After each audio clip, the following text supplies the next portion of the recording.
is brought to you by Head Start Basketball.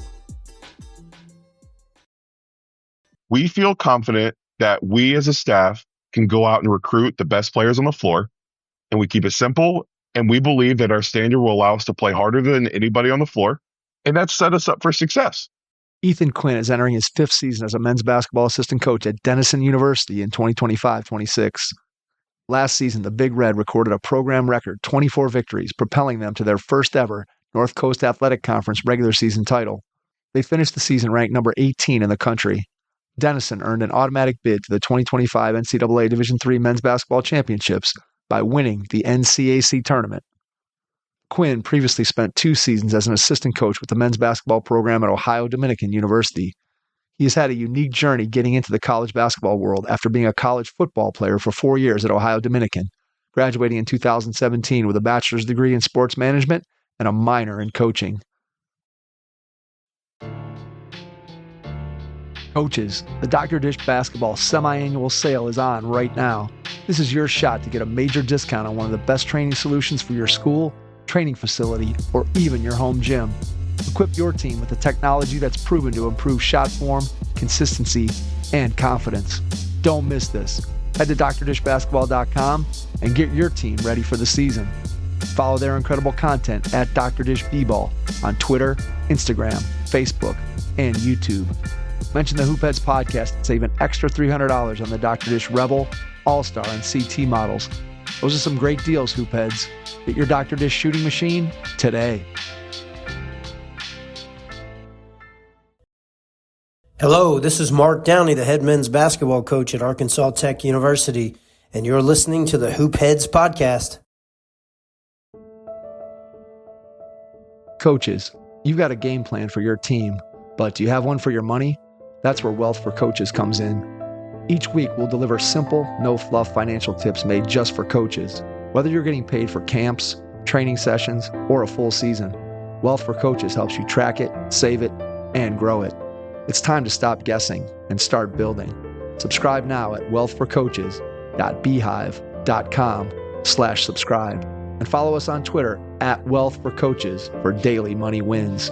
Your money needs a coach. Start with Wealth for Coaches. Get ready to take some notes as you listen to this episode with Ethan Quinn, men's basketball assistant coach at Denison University. Hello and welcome to the Hoopheads podcast. It's Mike Klinzing here without my co-host Jason Sunkel tonight, but I am pleased to be joined by Ethan Quinn, men's basketball assistant coach at Denison University. Ethan, welcome to the Hoopheads pod.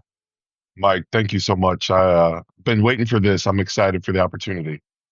For those of you that we'll give you the backstory. So Ethan and I connected and talked about doing the podcast back during last year's basketball season. He's at Denison and my son Cal's at Ohio Wesleyan. So after a game, we talked and said, hey, let's make this happen. And then Ethan sent me a message on Facebook Messenger, which I check, as I told him, once every 6 months. So here we are, well after the fact that we originally planned to do this. But nonetheless, Ethan, we are glad you are here, excited to have this conversation. I want to start by going back in time to when you were a kid.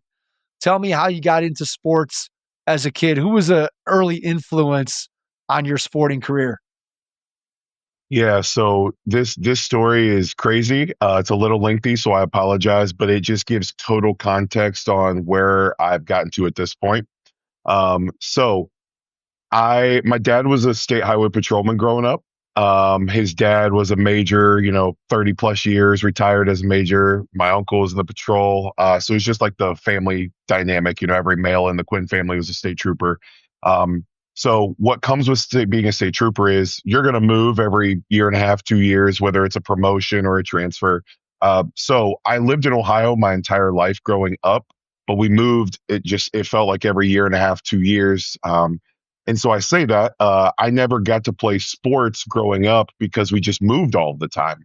I remember the first time I tried to play football when I was younger, but I actually was over the weight limit for my grade level, and then didn't make it through a full season because we ended up moving.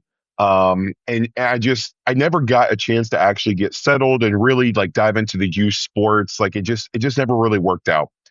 So Dad gets out of being a state trooper And this is like I'm around 10 or 11 years old.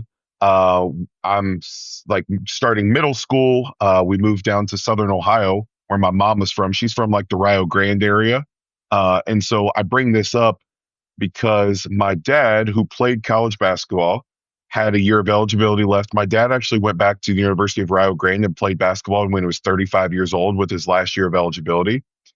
And so, this isn't a story when I'm 5 or 6 years old. My sports journey started at 10 when my first encounter with sports, like my real encounter with sports, was being in a college locker room. And at 10, 11 years old, I'm like, I get to eat for free. I get the free Nike gear. I get to travel the country for free and stay in hotels. These college guys are treating me like I'm their little brother. So I'm getting to hang out with these college guys. Like, they're teaching me about rap music and trying to help me talk to girls and learn how to dance. Like, they tried, but it was so awesome how they embraced a 35-year-old has-been who hadn't played college basketball in 10 plus years. They embraced me and my family. And so at, 10, 11 years old, I fell in love. I'm like, this is the greatest thing ever. I'm like, Coach French, the head coach, he wears gym shorts to work every day. That's incredible. And I'm like, his job is to coach basketball. And, I saw what the sport did for my family's life. And so from that age, I was like, all right, I got it planned. I'm going to play high school basketball. I'm going to play college basketball. I'm going to coach college basketball, and I'm going to sail off into the sunset. And that's all I ever wanted and all I ever knew. Things didn't work out that way. But that is where it all started for me. That was the first like settled, consistent sports experience that I had. And it was being in a college locker room when my dad, at 35 years old, went back to play college basketball. That is crazy. And a very cool story in the fact that for not only you, but for your dad to be able to have that experience and to go in and to play with 19, 20, 21, 22-year-olds and try to navigate that age gap. It's funny because we've had so many people on who obviously are young coaches, and they talk about, well, some guys get a job in the program where they just got done playing, and so then you got to navigate last year I was hanging out and going out with these guys. Now I got to be their coach, and you have that thing, or then you have the coaches who get a job as a head coach young at 27, and they got to be the leader and run a program. And now here's your dad who's 10 years older than those guys, and he's not the leader. He's right there in the locker room playing and going He's the through all same the age things. as the head coach. He's the same age as the head coach. Yeah, it's crazy. Yeah. Kudos to your dad for wanting to do that. I wonder what did you ever talk to him about like what his thought process was of when he came to the realization of when and why did he want to do that? Oh yeah. So there's more to the story. So basically how it worked is, so like I said, my mom is from the Rio Grande area. So really cool backstory. So my grandparents, my mom's parents, grew up so Bob Evans, like the restaurant, is from Rio Grande. My grandparents lived next door to Bob Evans, like Bob and Julie. And so kind of cool story. So University of Rio Grande is on the farmstead. It's on the homestead right there in Rio. And so we moved down with my grandparents. My dad is 6'10". My grandparents' farmhouse, 7-foot ceilings, 1 bathroom, crazy. So they knew the athletic director at Rio. So they went and met my mom and dad. Neither of them finished college. My dad was playing college ball. The academy called him when he was in his start. He actually went to Ohio Dominican at this point. They called him, and when the academy calls, if you don't go, they ain't calling you back. And so he left. They had me. They got married young, had me very young. So my mom stayed home with me. So neither of them graduated. And so when my dad got out of the patrol, it was like, what do you do now? And so they met with the athletic director at Rio, hoping he could just kind of navigate and help them. Like, how many credits do we have left? Can we just finish it since we live down here? Yada, yada. So Ken French was the assistant coach at Rio who had just gotten the head job. He's at Oakland City now in Indiana. He had just got the head job. And so dad and mom are meeting with the athletic director, and Coach French, walks in and, doesn't really pay much attention. Well, Jeff Lanham, who's the athletic director, he had joked with my dad of like, hey, Aaron, you have a year of eligibility left. And, my dad's like, haha, whatever. Well, when Coach French kind of poked his head in, Jeff was like, hey, Ken, I've got you a 7-foot recruit for next year's team. And so Coach French was, obviously asking like who Dad is, yada, yada. So he asked my dad, he was like, why don't you come in tomorrow? We have open gym at 5:00. Why don't you come in tomorrow, bring your high top Chuck Taylors and just show these young guys how it's done? And my dad's like, no, like I haven't played competitive basketball in forever, And Coach French kind of begged him, and Dad's like, all right. So Dad thought the whole time he was going to ask him to coach. And so he goes to play an open gym, and I'll never forget, Dad came home and I asked him, I was like, what did you guys talk about after open gym? And he said, long story short, Coach French, asked, would you consider coming to play for me for your last year? And Dad said, no, like I have a wife and 2 children. I don't have a home. I don't have a job. I need a degree. I don't have any money. I need to get this degree and be done. And Coach French said, well, what if I pay for the rest of your schooling? And Dad said, okay, I'll play. And so that was kind of the end of it. So my dad, he actually played. It was kind of wild. Like he was not a bench, like locker room guy. Like he played. And he's diving in the stands after loose balls and just acting a fool. He'll still tell you that his knees remind him that he went back and played competitive basketball at 35. So that's how it ended up happening. It kind of was a joke. And then it turned out where Coach French paid for his schooling, he finished it, and then he coached there for multiple years after. That first year going through, I'll never forget these 2 stories. So, one locker room, my dad is lathering from his size 14 toes all the way to the top of his 6'10" head and biofreeze.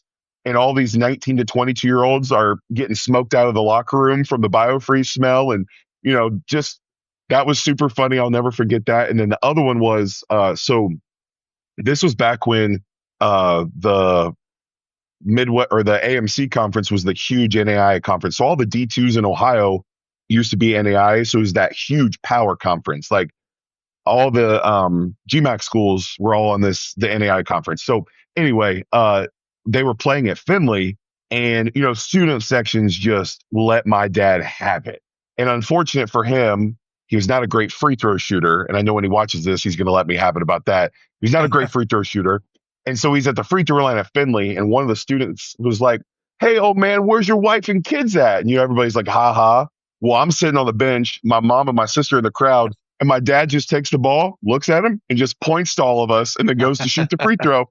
So, those are 2 stories that I remember from that year. But yeah, that's how it ended up happening. That's great stuff. Had your dad played? Had he been playing like in men's leagues and stuff, or was he just like cold turkey? So kind of cold turkey. Like the patrol, they still played like at the academy. Like they would still have runs, but he had not played actual competitive basketball. So my dad went to Cambridge High School and was on their state Final Four team, state in '88. I always remember him talking about that. And then Dad went and played. He was at OU, played for Larry Hunter, Capital, and then started Ohio Dominican, and then left Ohio Dominican to go to the academy. So that was kind of his. I don't remember the exact timing of the years of those, but those were the schools he ended up at. So pretty much cold turkey. Got it. That's impressive, man. To go back age 35 and be able to do that. I know that's about the time my kids were born, right about the time I was 35. And that was pretty much the end of my basketball career at that point. From that point on, it was like I could play sporadically, but it kind of ended right about that point. So, all right. So his career is rejuvenated. Your athletic career is just kind of starting. So tell me how it progresses from that opportunity to be around those guys, to be in the locker room, to watch your dad go through what was a very, very unique experience. So just talk about how then that sort of catapulted you into what you did athletically moving forward. Sure. So I always joke I was the big kid who couldn't chew gum and walk at the same time. Like that was me. Athleticism did not run through my veins. And so, I'd moved all the time. And when we ended up moving, I ended up enrolling into Jackson Middle School. And in Southern Ohio, football is the only thing that matters. It's the Friday night lights. The town shuts down. They're shuttling people up to the stadium. Like, that's it. And when I get there, I'm the biggest kid in the middle school and the youngest, and they realize I don't play sports. I'm like the outcast. Like they never knew anything to be like that. And so, Right. me trying to make friends, I was like, you know what, I'll play basketball. And then somehow I got suckered into football. Well, I was horrible at both. I mean, just absolutely horrible. Middle school was a rough time for Coach Quinn. Um, New school, just trying to make friends. I was horrible basketball, football. And so with dad coaching at Rio, the only happiness I had from athletics was being in that locker room at Rio. Now dad's coaching. So now he's letting me go scout with him. Now I'm going to recruit with him. That's back when we used to scout in person. He would pick me up from school and take me on a trip to Cleveland to go, scout a high school game and like whatever. Recruiting trips with him and the Rio Mobile is what he used to call it. The guys still loving on me as their little brother. Coach French giving me more responsibilities where, something as simple as mopping the floors, keeping the scoreboard. He'd let me jump into drills and practice. Like, so the only happiness I had with sports was basketball at the college level. And so I get through middle school, really rough, like I said. I get to high school. And so I had made the decision after 8th grade. I'm like, I am not playing football. I have no desire to play football. I'm a basketball player. I'm going to figure it out. I'm going to coach college basketball. I'm going to play it. Like I have this dream. So I get to high school and they hire a new football coach. And so they had a meeting with everybody that was interested in playing football in high school at the time. Well, my mom's the high school secretary. So I didn't go to the meeting. Well, I'm in the office and my mom's in the office and this new football coach sees me, asks who I am. And I nonchalantly tell him, like, Coach, I wish you the best. I'll be at as many games to support you as I can. And he sees the biggest kid in the high school in the 9th grade tell him he's not playing football. He goes, what do you mean you'll be at as many games as you can? And I'm like, well, I don't play football. And he said, oh, that's not going to last long. And so I met with him. He's a really awesome guy. And so once again, I get suckered to football. So freshman year, basketball and football, still terrible. Can't move. I haven't never lifted a weight in my life. It's just bad. And so I'm starting to realize, like, this is a lot harder than I thought. And like, why is it coming so natural to so many people? But once again, my dad's still coaching at Rio. It's my happy place. And, my dad and I's relationship growing up, it wasn't always sunshine and rainbows. The patrol job was really hard on him. And I think that's another reason why I do what I do is like, when I went to basketball at Rio with him, like nothing else mattered. Like it didn't matter how bad of a day we had or how good of a day we had. It didn't matter. When we went to practice, it was the best day ever. And that was huge for me. And so, the happy place was Rio. It was being in the college locker room. And my dad gave me more responsibilities. Coach French gave me more responsibilities. It was awesome. So I get to sophomore year. I tell the football coach, I'm like, please don't bother me. I am not playing high school football ever. You just saw what happened. You don't want me to play. He's like, trust me. I'm like, I don't trust you. I ended up playing again because I'm a yes man. I hate telling people no. So I was so bad my sophomore year of high school football that he actually asked me a couple times to play on the freshman team. Once again, I'm the biggest kid in the high school. So at this point, I'm miserable. I'm like, I will never put on shoulder pads ever again. This is stupid. Football is stupid. I get to basketball. So high school football in Jackson is really good. High school basketball was horrendous. 3 coaches in 4 years, 4 or 5 wins a year, 1 winless season. I mean, ugly, really ugly. Sophomore year, I start varsity as basketball. I'm still not very good, but I've been in a college locker room for 4 or 5 years at this point. I know what I'm doing. I know what I'm good at, and I can make it work. So I'm starting as a sophomore. I'm like, okay, I'll figure it out in the next 2 years. This is what I'm doing. We get to junior year. Football coach is on me, and I'm like, don't talk to me. Please don't talk to me. The changing point or the switch for me was our tribal high school is 5 minutes down the road. Their best player transferred to us his senior year, so he's 1 year ahead of me. And I'm the kid who I'm still struggling to make friends. I'm not very good at sports. I didn't get invited to the cool parties, like that just wasn't me. And this kid comes in. He's the stud of Southern Ohio. Everybody knows he is. He's getting highly recruited. transfers to us, is going to be our starting quarterback. And he found out I wasn't playing and kind of took me under his wing. And I'm like, buddy, you don't want me protecting you. I'll tell you that. You don't want me protecting you. And he was plugged in with this training group. It was like 5 or 6 Southern Ohio kids who were either committed playing college somewhere or were already playing. He took me to a workout one time, and I'm like, this was the craziest thing ever. I'm like, I didn't know your body was supposed to bend in those ways, and I didn't know you could lift over. It was the craziest thing ever. I was so out of place, and I was like, please don't ever take me back to that again. And long story short, he stayed with me. He took me under his wing. He took me to the cool invitations I never got invited to. He kept taking me back to this training group.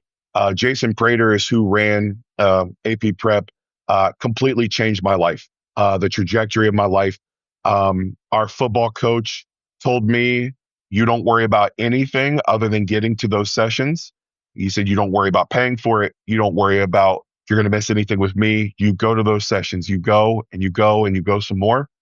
And Austin Osborne was the kid's name. And Austin took me under his wing every single day of that summer. And I remember the first time I did like a foot ladder speed drill through the speed ladder, and I did it correctly. And I was like, okay, it's coming together. And so junior year, I start at left tackle to be the blindside guy. And I thought, oh, I'm going to get him killed.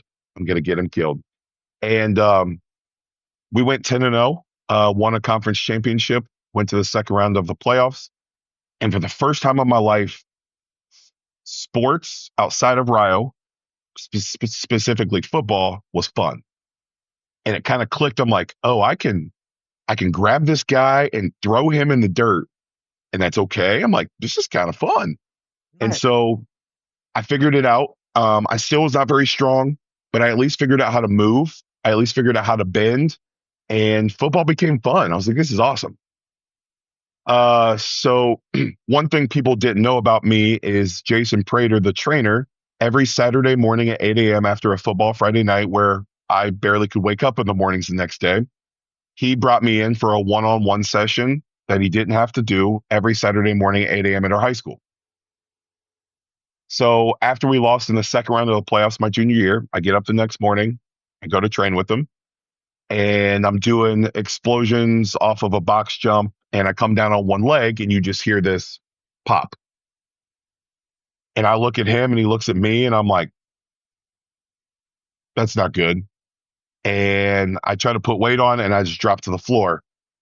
Ended up breaking my foot. I had messed it up the night before, and I should have never went to train, but I did. So I broke my foot. So I missed the entire first month and a half of basketball. Then conditioning wise, getting back into it, I finally got back after a couple games. I run into one of my teammates. We blindsided each other. I broke his collarbone. He knocked me out cold in a concussion. So then I'm out another like 3 weeks. So I completely missed for the majority of my junior year basketball. So now I'm panicking because the 6'7", 270-pound back to the basket, great screener, great rebounder, great teammate, but can't score outside of 3 foot, can't dribble. And I definitely couldn't blitz a ball screen. That guy on a 3-win high school team is not getting recruited. And I started getting football letters. And so, like I said, at this point, I'm panicking because my dream, my high school career is going to the tube. There's no way I'm going to college. And so then I'm scared at this point. So get to senior year, and I make the incredibly hard decision, knowing what's happening. I decided not to play my senior year of high school basketball. We had been on our third coach in 4 years. At this point, the job was so bad they couldn't get anybody to take it. They had to hire the athletic director. And high school football was getting to the point I was good. I'm all the way in with this training group. I'm starting to get strong. I'm moving like I've never moved before. I'm going on recruiting visits for football, which every time I win, I was like, I can't believe these people are recruiting me. I remember I got my first Division I scholarship offer from Eastern Michigan in the MAC school. And I'm like, I'm getting Division I Football, I mean, it was crazy.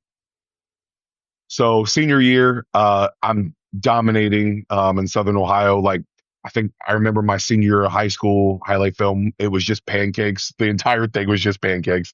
Um, so ended up realizing that college football was where I was going to end up because that was my ticket to college. Like basketball was just not going to be my ticket to college.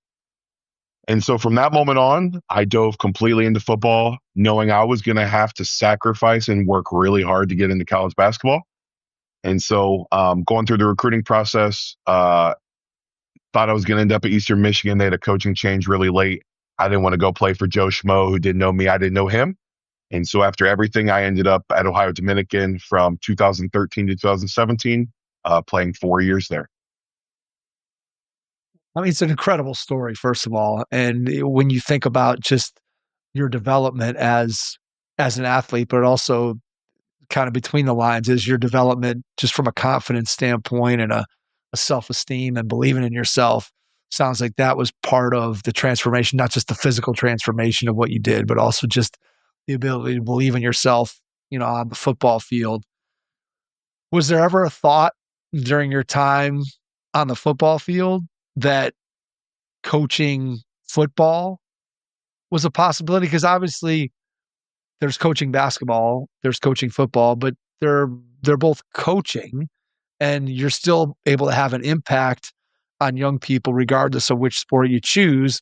And I can see where your initial attraction to basketball was, right? Through your dad and those experiences that you had early had an impact on you. But then eventually, as you transitioned over to football, no thought ever of, hey, I want to coach football, or basketball just always stayed at the forefront because of the positive experiences you had early on. How do you explain that?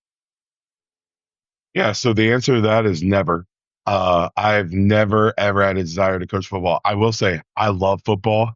I still watch it very passionately. I think the game of football, and this is coming from a college basketball coach who that's all I've wanted to do since I've been 10 years old. The game of football teaches you things that no other sport does. It's just different, man. And we could do an entire podcast on that. Football is just different. My best friend, my best man at my wedding, he coaches high school football. He swears to me when he gets a head job that I'm going to be on his staff. And I'm like, listen, I'll take a headset and I'll stand on the sidelines and I'll just tell you how crappy of a play call that was, but I'm not coaching. No, I love football. I have a little 2-year-old boy, and my wife and I are pregnant with another boy coming on the way. And if they want to play football, I hope they do. Like I hope they do. But no, I never, ever once thought, well, maybe I'll just give up on this basketball thing and just go the football route. I honestly, being out of it and going to play college football just made me crave wanting to get into college basketball even more.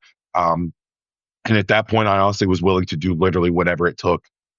So yeah, love football, but never, ever switch to think about coaching it. Were you kind of, as you're playing, are you doing anything during those 4 years to keep your basketball roots and your basketball mind sharp while you're on the Oh yeah. football field?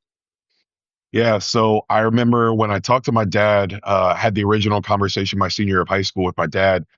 He had told me, he was like, hey, let's be creative when you get to college of how you can help yourself on the basketball side of things.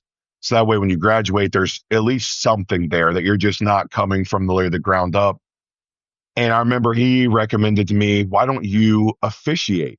And I'm like, you're out of your mind. You're out of your mind. He was like, make some money, be around high school coaches, referee AAU, college coaches are there, connect with them there. I was like, referee? No. But then I started to think about it and I'm like, I can make money by getting a workout, best seat in the house, and I get to be around the game and connect with people. And I'm like, all right, whatever. So I rolled with it. And so my 4 years at Ohio Dominican playing football, I was a basketball official. And lo and behold, I was pretty dang good at it. And I ended up getting on staff for one of the AAU assigners that I got to travel the country and referee on those Friday, Saturday, Sunday weekends that I was doing 25 games in a weekend.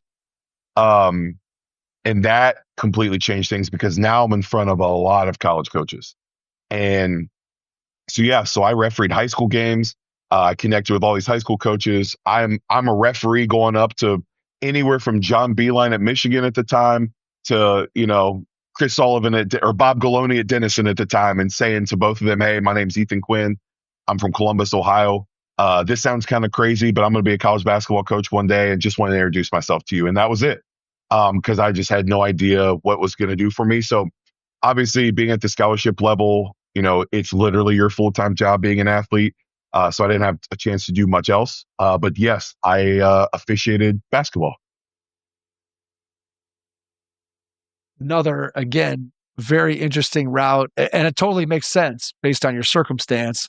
But of all the stories that I've heard on the podcast, going from basketball official to basketball coach is a story that I don't think, unless my memory is failing me, I don't think I've heard that story before. So we've got a lot of unique pieces here as we go through.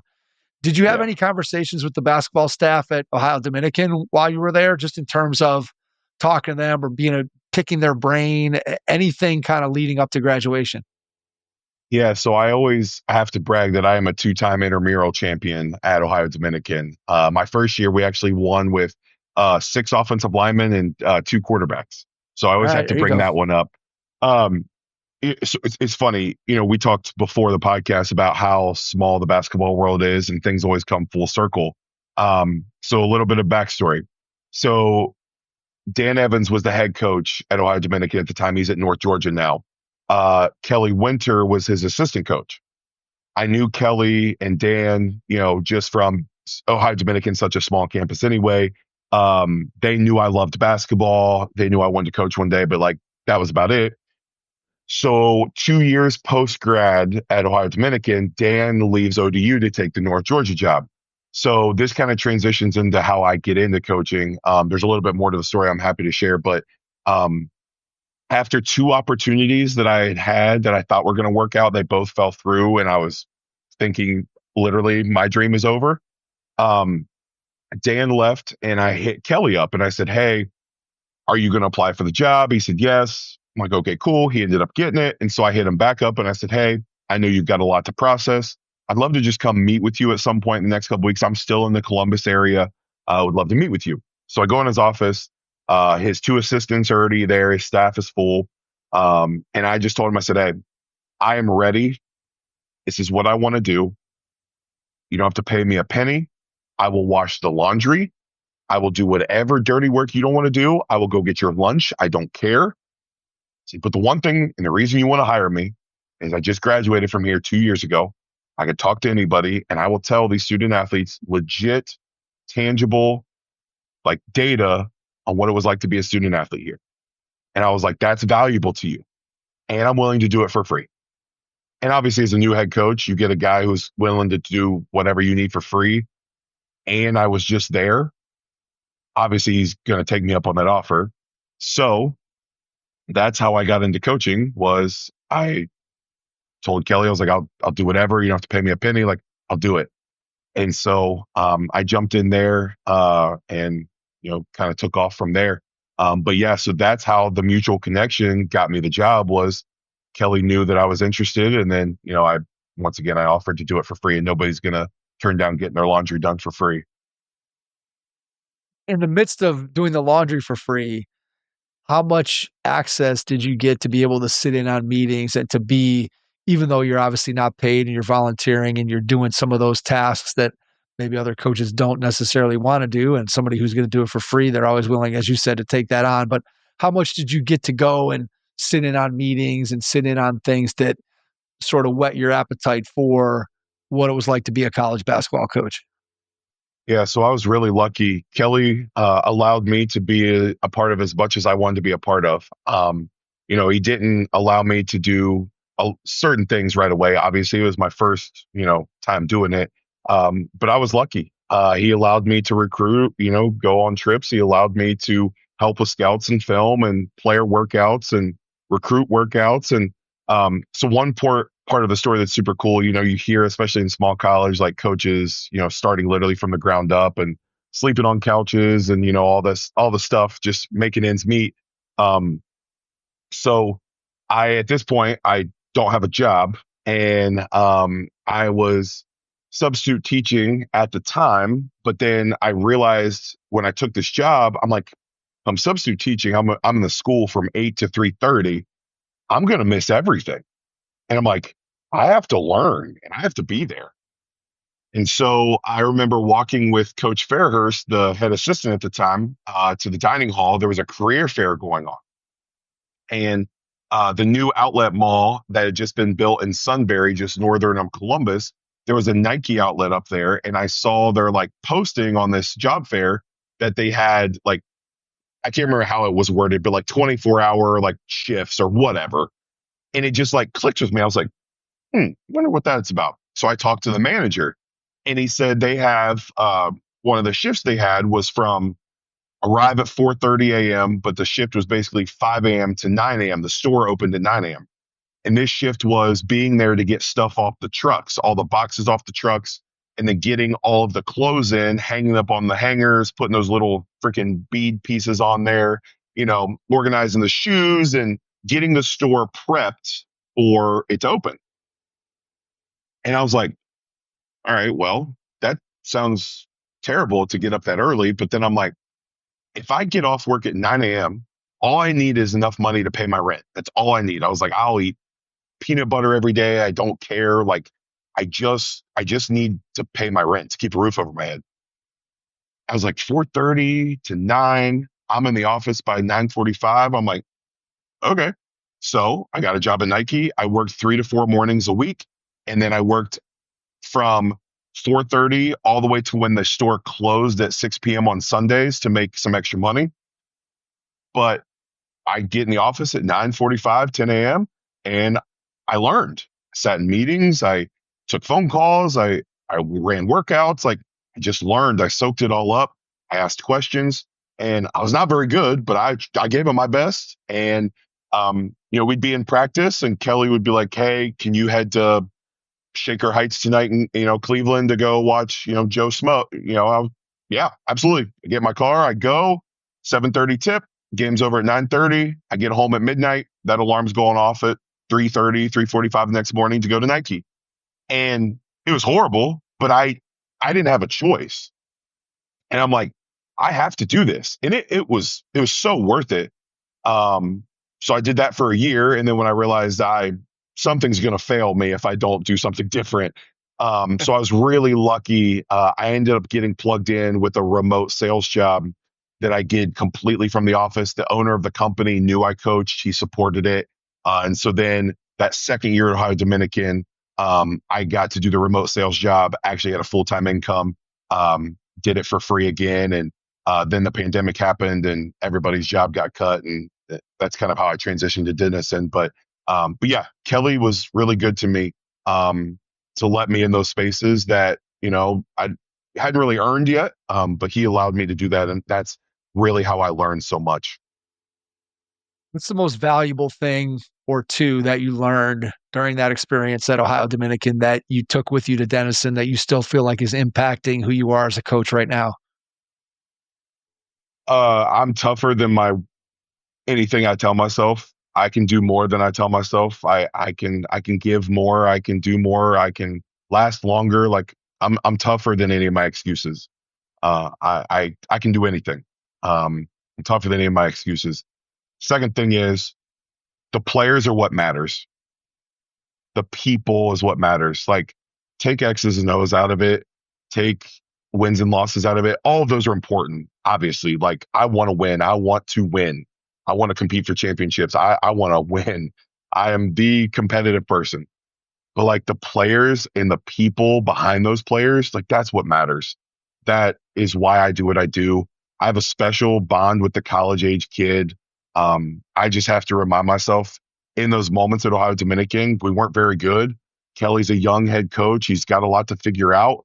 And I realized that those guys needed me at that point, that positive influence that, hey, I wasn't the best basketball coach in the world, but I friggin' cared about them. And that's the reason that a couple of them and I still have dinner once a month together. I get invited to weddings.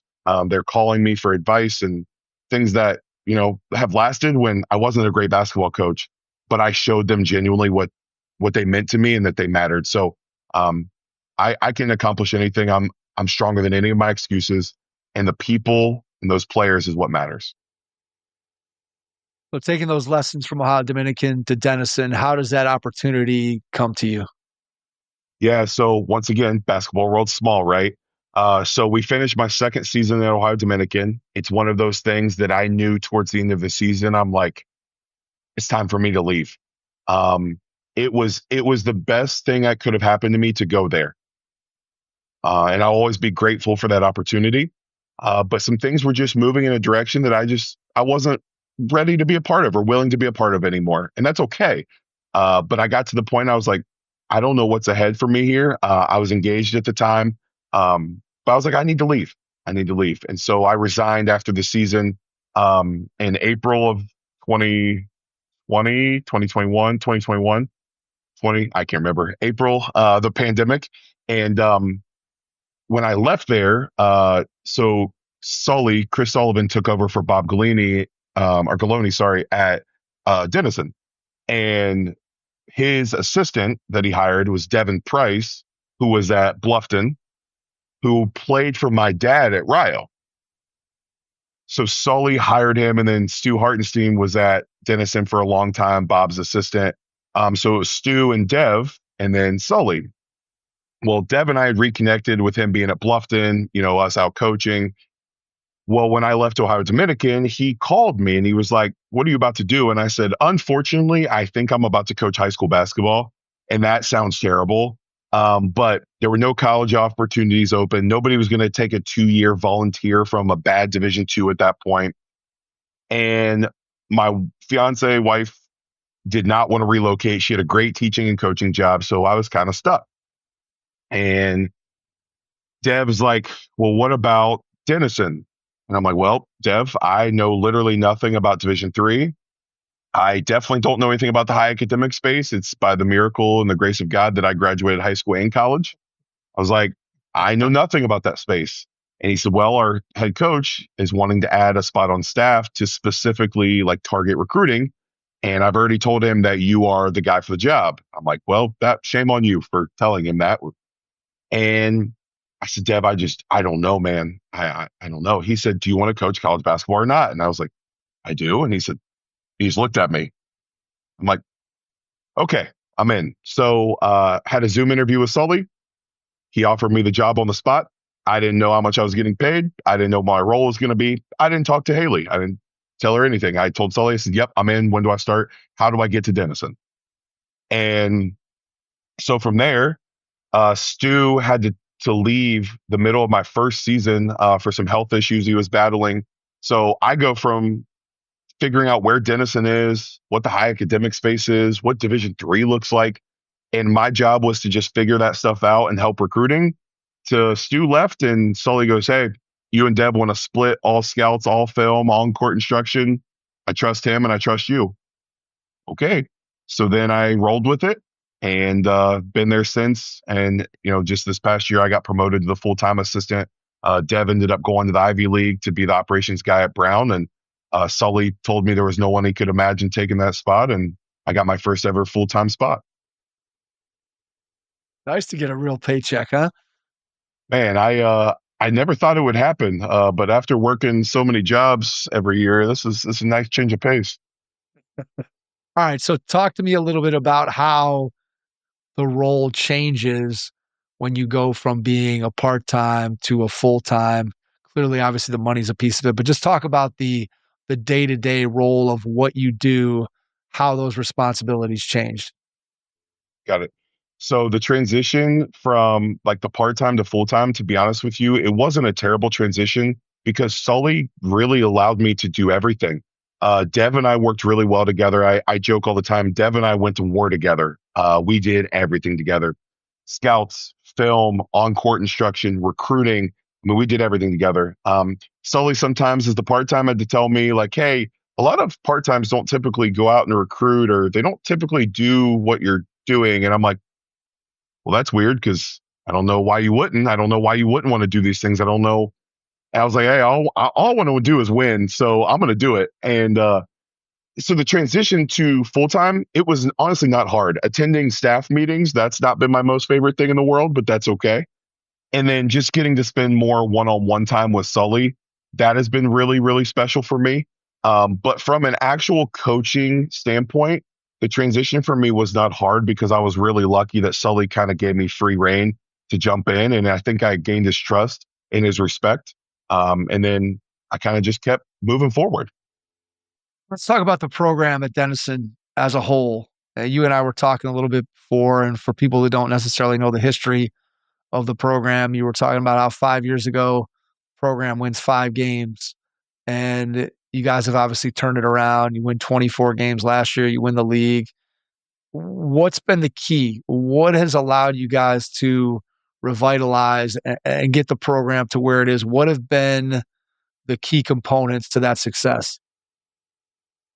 Yeah, so I think what happened was, Sully being Bob's assistant for so long, I think there's a lot of things that Bob did that I think Sully really enjoyed. And I think there were some things just, Bob had been coaching for so long and Sully was the young guy. And I think there were just some things he wanted to do a little different, but just didn't have the opportunity to do so. And so, when he brings me in and Deb and I are and Sully are sitting in the room together, and, when I got there, the way that it was being treated, it was kind of like Denison was finding the smartest kids they could find that kind of liked basketball. And I'm like, this isn't intramurals. Like we're competing for champion. We're in a league. There's a league championship on the line. Like this, we can play in the NCAA tournament. Like this is not a charity. This is not intramurals. And I thought, I think we can go still find the smartest kids we can find that are also some tough SOBs that want to friggin' win. And I think my mindset coming in there, I think it was crazy. So I'm on the high intensity spectrum, the football coming out of me spectrum. Like, I just want to win. I'll do whatever it takes. I don't want to stop. I'll do whatever it takes. I think Dev was a mix of me and Sully. But Dev didn't want to say anything or really push it. And then I got there and I just said whatever came to my mind. And Sully, I think he had a vision, but I'm not sure if he fully believed we could do what we've done. I think he thought we could fix the program, but I don't think he thought we could do this, which is cool because now he wants more of it. Like he's like me sometimes. I've even kind of looked at him like, I don't even know who you are anymore. But the biggest thing was we came together. We're like, all right, how do we do this? Recruiting. Like we have to bring in better players across the board. And it's funny, I've gotten to know a lot of the alumni at Denison. They're great dudes, but they will even tell you, they're like, I wouldn't have sniffed a floor if I played for Denison now. Like they joke about it, but they know. And that's a beauty to where the program is. And so we talked and we're like, let's work a little harder. Let's go in some areas that maybe Denison hasn't recruited in the past. And let's find the smartest kids we can find that are tough. Let's not just fall in love with the smartest, most talented kid in the gym. Like, let's take the kid that is willing to do what it takes all of the time. And so recruiting, that is the number one thing that's changed the program. Like the guys we have on our roster have turned down scholarships, have turned down opportunities that Denison 5-10 years ago would have never had an opportunity to get. But we have scholarship guys across the board. We have guys that want to come get an unbelievable degree and also compete and win for championships. And so at the end of the day, we think we're great coaches, but we're not the best out there. But it doesn't matter if we have the best players on the floor every single night. And to be honest with you, Mike, like that's what we feel like we've gotten to the point is I feel like we are the best, deepest roster on the floor every single night. I mean, you got to see it last year. We play 10 guys every game and there's no drop off. And that's the biggest thing for us is I'm playing number 8, number 9. They've only played 12 minutes. They're juiced. And the other guy on the team's played 30 and he's dying. And it's like the recruitment aspect of it, that has completely changed it. And Sully will tell you, like, I don't stop in that area. I'm in gyms that I could have taken a break, but I won't do it because at the end of the day, if we bring better players in than who we play against every single night, I don't have to be the best coach in the world. Now, I feel like I prepare our guys better than anybody else, and I'm confident in that ability, but I don't have to do that if we just have better players. And so the recruitment aspect of it has been the biggest game changer for sure.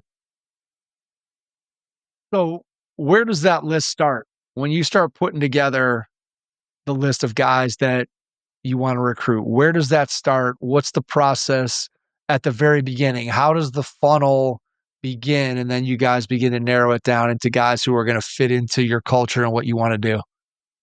So if this tells you anything, when we started early spring for like AAU season for 26s, there's probably 250 kids on the list, and we're down to probably like 40. And it's September. And so we obviously have to cast a wide net of connections because of the academic standards. But we are very, very intentional when we do cast that wide net on getting to know kids, getting them to campus, who we want to recruit. And so, right now for 27s, we get emails from 27s. We're throwing them in a spreadsheet. We're not really touching them till the spring. That 27 spreadsheet, when February, March, April comes around, there's going to be 300 kids on it.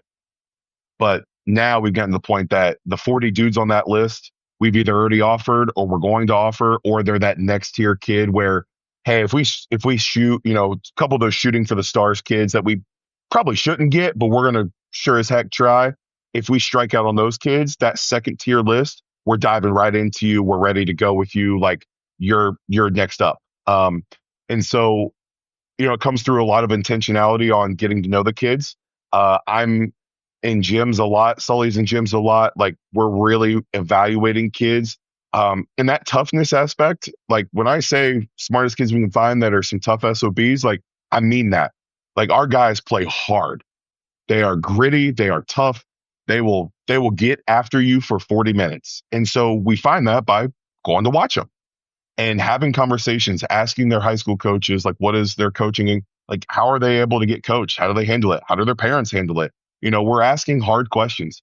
And so, we get on recruiting calls with a kid and I'm like, man, it's kind of like talking to this brick wall over here. It's like, you're probably not going to fit with us. I go and I watch the kid play and I really enjoy him. But then his mom's losing her ever loving mind on the referees that, we all know aren't very good, but they're there. At least they're there so you can play the game. We take that into consideration. We take, how do they treat their teammates? Like, well, there's so much that goes into it because at the end of the day, we're not going to mess with the dynamic we put in our locker room. And that is Sully has 2 little boys under 5. I have 1 and another one on the way.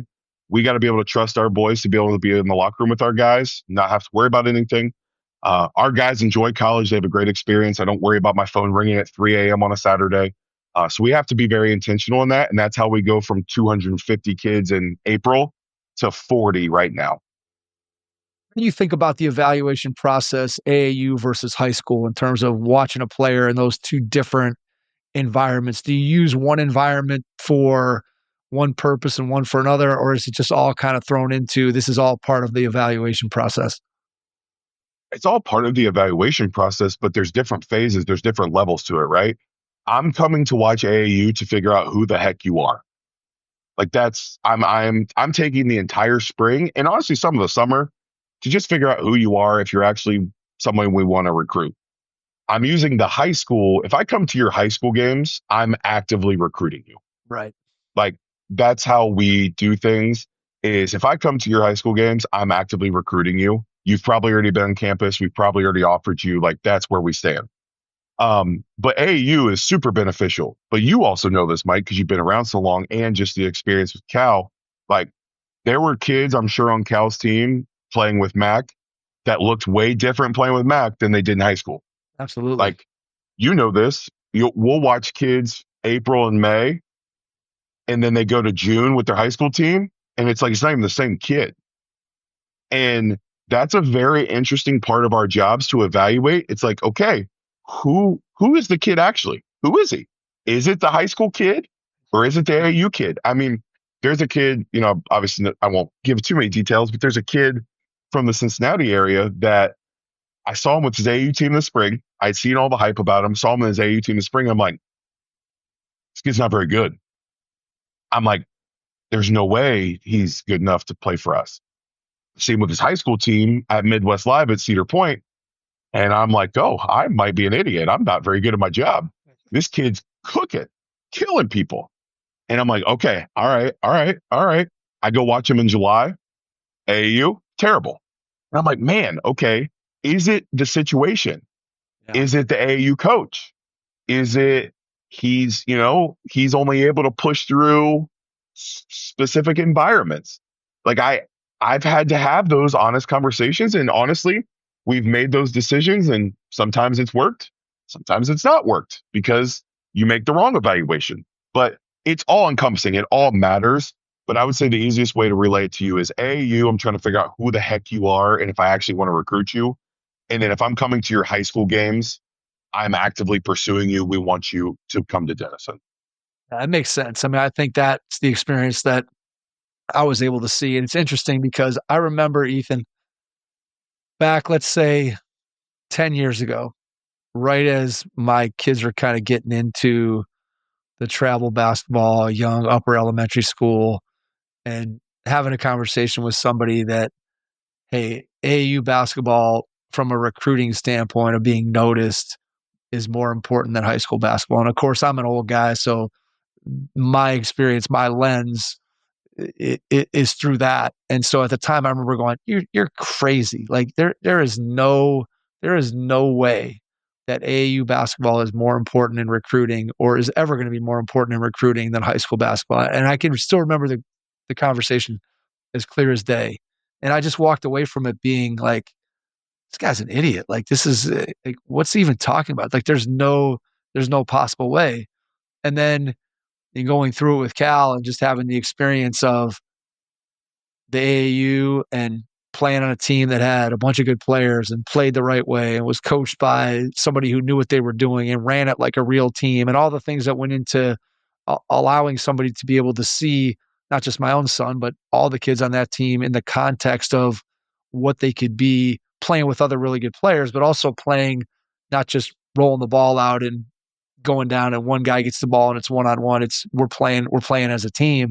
And clearly in my experience with Cal, and this is what I've tried to relay to other parents or people come and talk to me, I'm like, look, the AAU piece of it is really important. And it's also to your point, talking about the 2026s versus 2027s and whatever. There's so many people that'll come up to me be like, well, what about this? Or we're not traveling when we're in ninth grade, or we got to go to this tournament when we're in 10th grade. I'm like, look, like if your kid is a surefire Division I player, then everybody already knows about them by the time they're in ninth or 10th grade. And where you are for AAU, it matters, but they know where you are already. You know, they know who you are, they know where you are. And if you're a Division II or Division III, you guys are focused on that year. You're focused on that recruiting class. You're not looking at ninth graders and 10th graders like Cal's team the year when he was going to be a junior. So yeah, I guess the spring after his sophomore year, our team, I think we were 37-3 and nobody watched that team play. I mean, you're at the gym and there's nobody there. Maybe occasionally somebody's taking a break and is sitting on the side or whatever. And yeah, but nobody was actively watching those teams play. And then you get around to the next year after their junior year, heading into their senior year. And now suddenly that's when the eyes are there. And it's just, again, it's interesting when you look at the way that people perceive how this all works and to be able to understand. And here's even me again, now gaining experience and having an understanding of it. But if you go back prior to me being involved in it, my answer would have been completely reversed or different than what the honest truth was. And so I think to your point of being able to evaluate and just getting as many looks at them as you possibly can.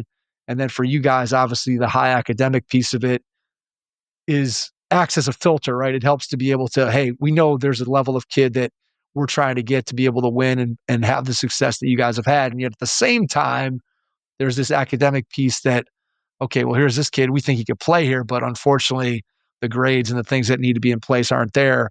And so that just gives you guys makes it harder in a way, but also in some ways probably makes it easier too, because you can look at a kid and be like, okay, this kid's GPA is 2.4. You know, we got to move on to the next person because they just, it's just not going to work. So I've had to stop fighting that. And for my first 2 years at Denison, I fought it. I just get pissed off and I'm like, yeah, this is terrible. Like the kid has a 3.3. That's a good GPA. It's better than anything I've ever had. I'm like, that's a good GPA. And then they're like, oh, we just had 15,000 kids apply to get into Denison. They're going to take 700. I'm like, oh, that 3.3 really stinks. So I had to stop fighting it because I was driving myself nuts. And so now, like, that's why the kids having their Twitter bios is so important, to have that information, to actually have real information in there. It's like, if I look it up, I see you have a 3.0. It's like, unfortunately, if you're the next LeBron James, you're not going to play for me because the admission team doesn't care. And like, that's no, discredit to anything we're doing at Denison. It's just a reality. Like, they have 15,000 kids trying to get in. They don't care. And that's okay. Because we're at a place like Denison, but that makes my job very hard. So now I've just gotten to the point that I only fight it a little bit. But the majority of the time I'm just like, oh, he has a 3.0. I'm not even going to watch his highlight film. I've got to move on to the kids that have better grades than that. So yeah, for sure. I mean, totally makes sense and completely understandable. I think what's interesting about the last 10 or 15 minutes of our conversation is you started out by saying, hey, how do we turn this thing around? And we didn't turn it around by our brilliant X's and O's. We didn't turn it around by, hey, all these fancy things we're doing in practice. You're turning it around by saying, hey, we're starting with better talent. And ultimately, deep down inside, right? Anybody who's ever coached a team, that your ability to coach starts with the talent that you have on the floor. Does coaching make a difference? Obviously, it makes a difference. There's a reason why we're all in the profession. But at the same time, if you start out with better raw materials, it makes your job as a coach much easier. Now you're talking about, you've got to put together that leadership. You got to put together the ability to build a culture and get guys to believe in each other. And if you do all those things in the talent levels here, there's one level of success. If you do all those same things and the talent level starts here, now all of a sudden your ability to achieve becomes much, much higher. And I think that's something that we dance around sometimes, I think, in the coaching profession, and everybody knows that, but I don't often hear people say that, Ethan, that, hey, like, we just need to get better talent in the door, and then that's going to make us better coaches. And I think that's so true. I know that any team that I've ever been involved with, whether way back when as a player, whether as a coach, even whether as a parent sitting in the stands, teams that have better talent, more often than not, those are the teams that win. And I always used to laugh when you'd play AAU tournaments, and not so much when they get to high school, but thinking back to AAU tournaments with both my daughters and my son when the kids are in 3rd, 4th, 5th grade, and you'd play a team and maybe your team would kill another team, or maybe your team would get killed by another team, because you're just looking at it and you're like, the talent level, the disparity between the two teams is just glaring. Close. Yeah, like anybody sitting in the stands can look and go, this talent versus this talent. It's not, and then you'd get the coaches who, if they would beat your team, and then they would kind of strut around after they beat, and you're like, okay, so I can give you some credit for being a recruiter. Like, you're a good recruiter, but I'm not sure that your coaching is what really pushed you. It's not your 2-2-1 zone trap that's really pushing you over the top. It's the fact that your kids are 6 inches taller than anybody on the other team. And it's just, it's kind of amazing when you really think about it. And again, I think it's something that it makes total sense, but it's not often talked about. Yeah, no, you're right. I mean, at the end of the day, like, I will jump in the recruiting ring with anybody. Like, I get in rings that people are like, what are you doing? And I'm like, until that kid tells me no, I'm not. Why would I tell him no? Why would I make that decision? Even Sully, I'm sure when he listens to this, he'll laugh. Like, he's even told me, he's like, I don't know if it's really worth our time. I said, Sully, if that kid is still asking about coming to a campus visit, why would I tell him no? Because all we need is one of those. All those kids, we just need one. Yeah. And it's like, I don't have to be the best coach. Every game we go into, like, I don't think I'm the best coach. I don't.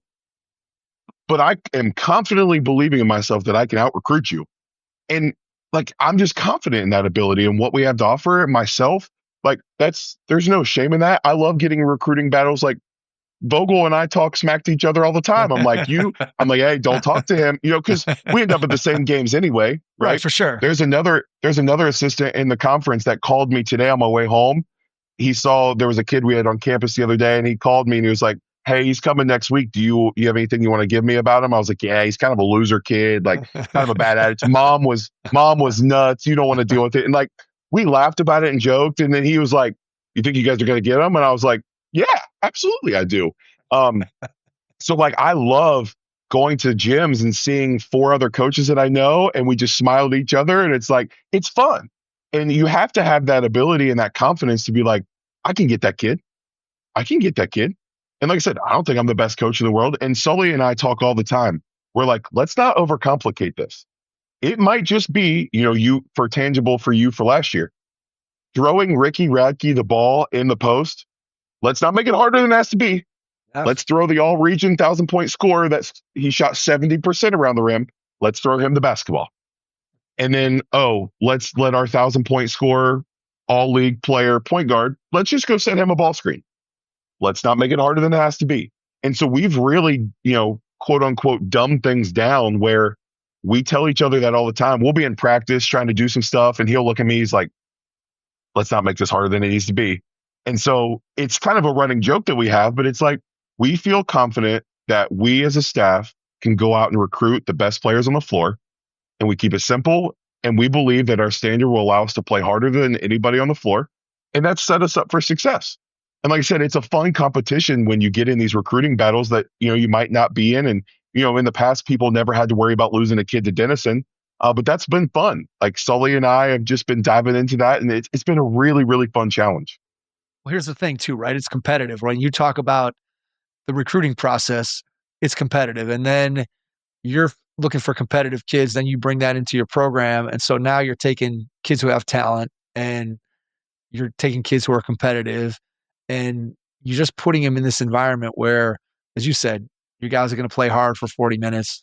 And if you can get your team that's talented and you can get them to compete and play hard, let's face it, you're 95% of the way there. And then the last 5% is kind of what you can put together, right, to build the culture and the things that you do with your schemes and all that kind of stuff. But if you have talent and your guys play hard, it makes up for a lot of potential problems that anybody can run into in a program. And sometimes I think you're right that when you talk about coaching, we can dive into a million different things and schemes and X's and O's, and we do this and that. And obviously it's an important part of what we all do. But at the same time, sometimes the game just gets simplified of you're in front of me, I'm in front of you, and let's go at it and let's be competitive and let's put our players in the best position to be able to take advantage of what they do well. And I think sometimes we forget that. Yeah, absolutely. I mean, last year, we were holding college basketball teams in the 40s and 50s. And it's like, all right, if we're that good defensively because we play that hard, we don't have to be great every single night offensively. Like Sully says this all the time, and I love it. He's like, defense determines if you win or not. Offense determines by how much. And at the end of the day, we tell our guys, I'm like, hey, if you hold a college basketball team to 51 points, you're going to win. Yeah. And there's going to be games that you win by 40 points because you're on it that night offensively. Not the sore subject, but the OWU game at our place last year, like that was one of those offensive explosions. And then we guarded the crap out of it. It just, those games are fun. The flip side, like we played at Wabash, and I swear to you, I think the halftime score was like 21-18. We couldn't throw the ball in the ocean, but we were guarding the crap out of them. And I think the final score was 50. It was like at 54, 56, something like that. Like you hold a college basketball team to 54 points, you're going to win. Like we beat Witt at Witt this year on a buzzer beater, and the final score was like 53-51. You hold a team to 51 points, you're going to win. And so like that's the thing we've done with the way we've recruited. It's toughness, it's defense. We are aggressive. We're going to full court press you. We're going to be aggressive. Like we're not going to let you be comfortable. And the offensive side of things with Sully and his genius mind offensively, we're going to be fine. He's going to put us in every chance to be successful. But the defensive side of things on top of the recruiting is where we keep it simple and where we feel that we're very, very successful, and also where our advantage is.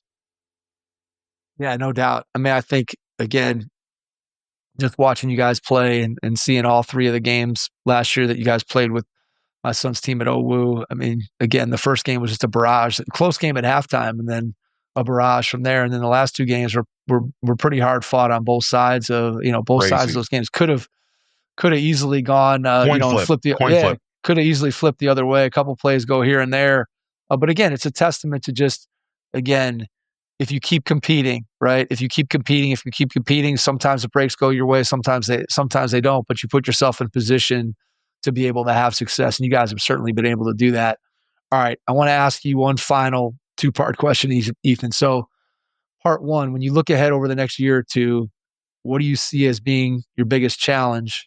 And then the second part of the question, when you think about what you get to do every day, and I already know the answer to this, but I'm going to have you repeat it anyway, your biggest joy. So your biggest challenge and then your biggest joy. Sure. I think the biggest challenge over the next 2 seasons is going to be showing we don't care about anybody outside of our locker room. We care about the guys in the locker room and showing them that, hey, last year, it wasn't just a Cinderella year. Like, this is the new standard of this program, and getting them to believe that. And I think they do. I really genuinely do. I think our guys all believe that this is the new standard of this program, but just finding the way to get them to understand that it is. It wasn't just a Cinderella year. And, to go back to what we talked about, 15,000 kids trying to get into Denison.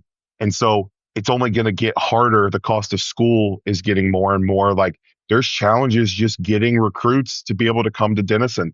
And so I think that's my biggest challenge, is continuing to fight the battle of just the admission process of Denison, on top of really challenging our guys, everybody in that locker room, making sure they understand, hey, last year wasn't a Cinderella year. This is the new standard of this program. Then your biggest joy. My biggest joy is the people that I get to work with. The guys that I get a chance to share life with. And I think something that Sully has done that has allowed me to grow exponentially is not being afraid to show our guys that I'm human. And like, I have emotions too. I have good days. I have bad days.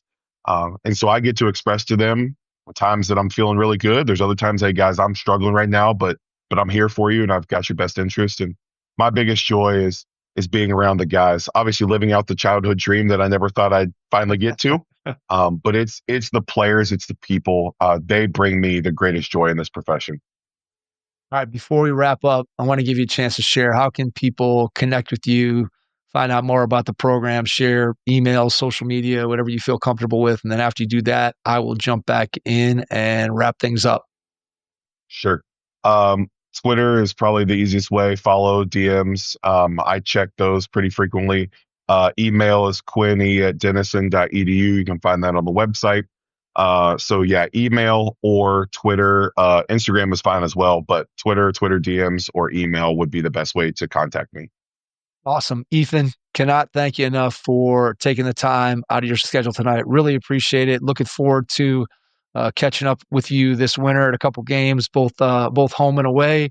And should be a lot of fun. Should be a great season for both teams. Looking forward to it. And again, to everyone out there, thanks for listening, and we will catch you on our next episode. Thanks. Your first impression is everything when applying for a new coaching job. A professional coaching portfolio is the tool that highlights your coaching achievements and philosophies, and most of all, helps separate you and your abilities from the other applicants. The Coaching Portfolio Guide is an instructional, membership-based website that helps you develop a personalized portfolio. Each section of the Portfolio Guide provides detailed instructions on how to organize your portfolio in a professional manner. The guide also provides sample documents for each section of your portfolio that you can copy, modify, and add to your personal portfolio. As a Hoopheads Pod listener, you can get your Coaching Portfolio Guide for just $25. Visit coachingportfolioguide.com/hoopheads to learn more. Thanks for listening to the Hoopheads podcast, presented by Head Start Basketball.